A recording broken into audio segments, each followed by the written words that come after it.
We have Donald Trump, who, of course, is crashing the stock market. Meanwhile, so I'll make sure that I keep it short, but I am truly here for very selfish reasons.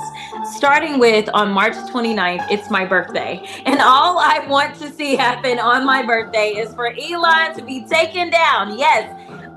Listen, I have learned as I serve on the Doge Oversight Committee that there is only one language that the people that are in charge understand right now. And that language is money.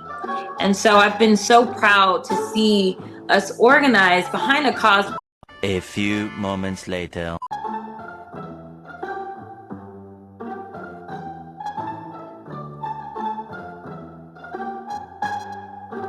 On my phone, I know some of you know this on the iPhone, they've got that little stock app. I added Tesla to give me a little boost during the day. 225 and dropping. So,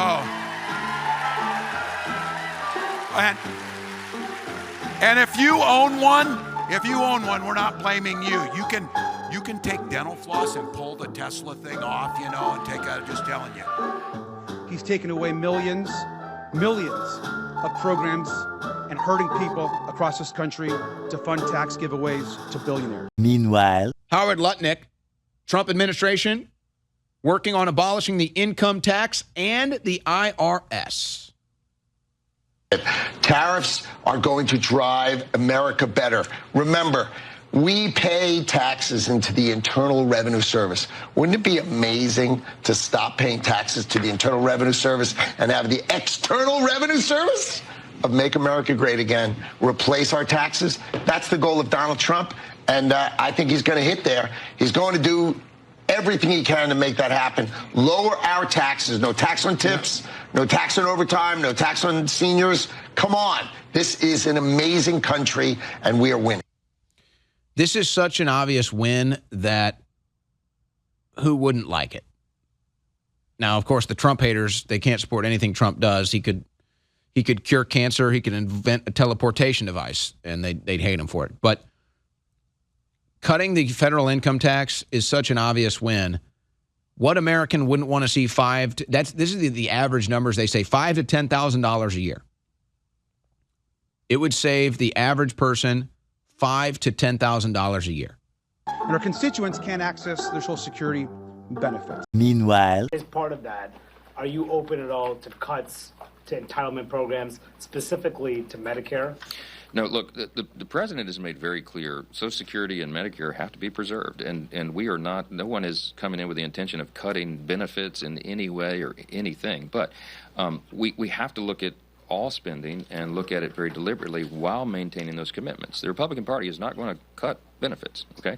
We've made that very clear over and over and over, and that's the commitment of the White House and the commitment of this Republican conference. We do know, however, at the same time, there are many, many areas of fraud, waste, and abuse. The government is too large. The agencies are too many. They have too many divisions and employees and all the rest. And there will be a very deliberate auditing of all of that in various aspects as we go through the process. The Doge initiative, the project, is going on simultaneously, and we'll be dovetailing all that together. I'll say the two improvements that we're trying to make to Social Security are helping people that legitimately get benefits, protect them from fraud that they experience every day on a routine basis, and also make the experience better. And I'll give you one example is at Social Security, one of the first things we learned is that they get phone calls every day of people trying to change direct deposit information. So when you want to change your bank account, you can call Social Security. We learned 40% of the phone calls that they get are from fraudsters. 40%? That's right. Almost half. Yes, and they steal people's Social Security is what happens. Is they call in, they say they claim to be a retiree, then they convince the Social Security person on the phone to change where the money's flowing. It actually goes to some fraudster. This is happening all day, every day. And then somebody doesn't receive their Social Security. It's because of all the fraud loopholes in the Social Security system. How do you reassure people that what you all are doing is not going to affect their benefits? No, in fact, what we're doing will help their benefits. Legitimate people, as a result of the work of Doge, will receive more Social Security, not less. I want to emphasize that. As a result of the work of Doge, legitimate recipients of Social Security will receive more money, not less money. All right. I want to emphasize that point and let the record show that I said this, and it will be proven out to be true. Now, I will admit, though, the extreme liberal agenda that you're all pushing, I think, doesn't stop there. This, of course, is Bert and Ernie. Now, these two guys actually live together. They're friends. They're supportive of each other.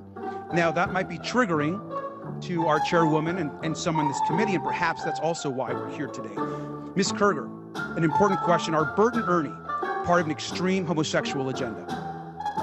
No. Flashback.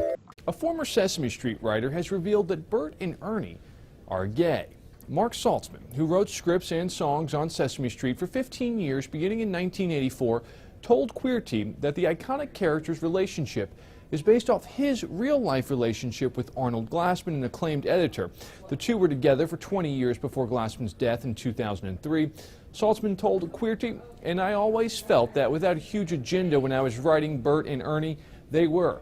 I didn't have any other way to contextualize them. The other thing was more than one person referred to Arnie and I as Bert and Ernie." As mentioned earlier, PBS was the outlet that featured the child predator drag queen on the education show for kids ages 3 to 8 years old.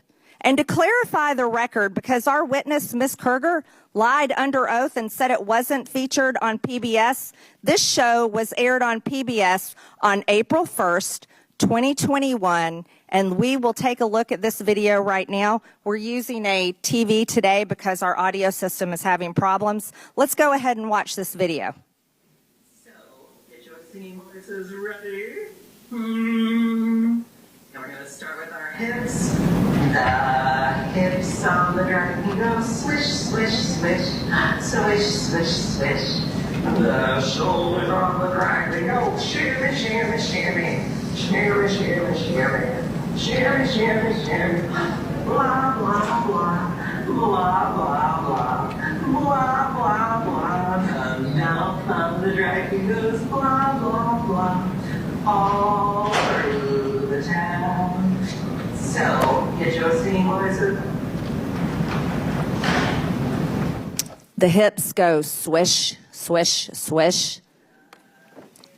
The shoulders go shimmy, shimmy, shimmy. That's repulsive.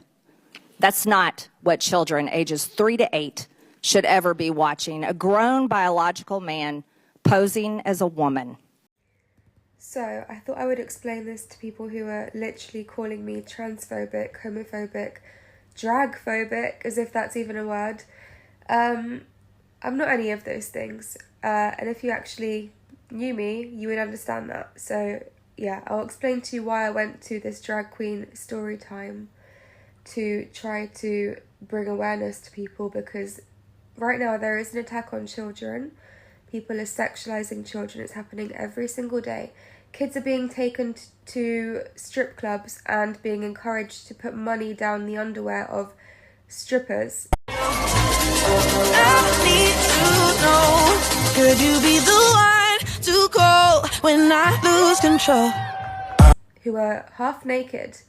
I'm so sorry, but if it makes me transphobic, homophobic and dragphobic to be opposed to children being around half naked adults in their sexual workplaces, then I'll take it. I'm gonna have to take it. To make things even worse, this drag queen is a known paedophile. If you look at their Facebook page, there is actually posts on there where they allude to wanting to have sex with underage boys. So you have a known paedophile reading books to nursery children. Does that ring any alarm bells to you, or do you think that's normal just because it's a drag queen? I don't understand. We also had Antifa protesters who were paid by the government to go there to counteract our protest.